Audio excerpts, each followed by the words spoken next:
আল্লাহ রাব্বুল আলামিনের হাবিব ডাক দিয়ে বলে, 3 নাম্বার এমন এক শ্রেণী হবে, তারা হাঁটবেও না, বাহনেও চলবে না।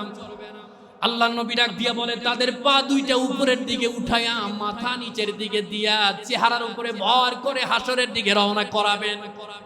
নাউজুবিল্লাহ, নাউজুবিল্লাহ জোরে বলি না? কি বিভীষিকাময় সেই সময়, কি অবস্থাটা হবে আপনি একটু খেয়াল করেন। কত দূর উপরে সূর্য তাপ দেওয়ার পরে বাংলাদেশকে একেবারে মরুভূমির মতো বানায় রেখেছেন।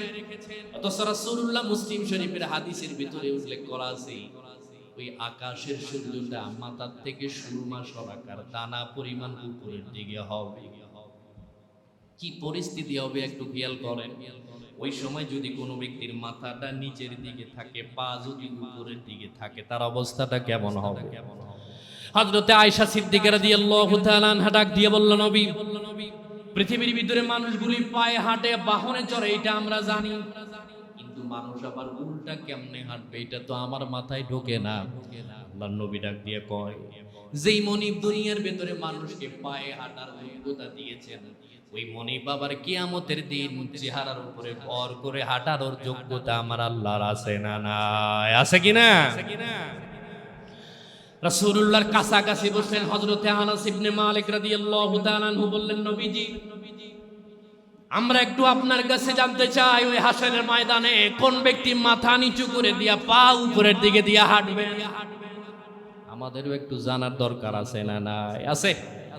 কারা কারা যাবেন, এই পরিস্থিতি কাদের হবে, কোরআন এবং সুন্নাহ থেকে আমাদের জানা দরকার। আল্লাহর নবী খুতবারত অবস্থায় তিনি দাঁড়ালেন, সাহাবায়ে কেরামদেরকে ডাক দিয়ে বলল, তোমরা শোনো, আমার উম্মতের ভেতরে এক শ্রেণীর মানুষ থাকবে, নামাজ পড়বে, 5 ওয়াক্ত তাহাজ্জুদ পড়বে, কোরআন তেলাওয়াত করবে, হজ করবে, যাকাত দেবে, কিন্তু তাদের ভেতরে মুনাফিকের নেফাকও থাকবে। মুনাফিক মুসলমানের ভিতরে আছে না নাই? আছে। কাফেরদের একটা চিহ্ন আছে, কাফের হতে গেলে অমুসলিম হলেই যথেষ্ট। আপনি যদি হিন্দু দেখতে চান, ইন্ডিয়াতে চলে যান, হিন্দুর কোনো অভাব নাই, কত কোয়ালিটির হিন্দু দেখবেন সেখানে আছে।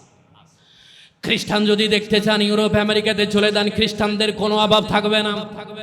কিন্তু বন্ধু, আপনি যদি মুনাফিক দেখতে চান, তাইলে মুসলমানের ভিতরে মুনাফিক খুঁজে বের করা দরকার আছে না নাই? আছে।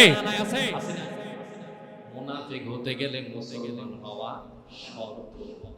কাফেররা মুসলিমদের এত বড় ক্ষতি করে না, মুসলমান নামধারী মুনাফিকরা যত ইসলামের ক্ষতি করে।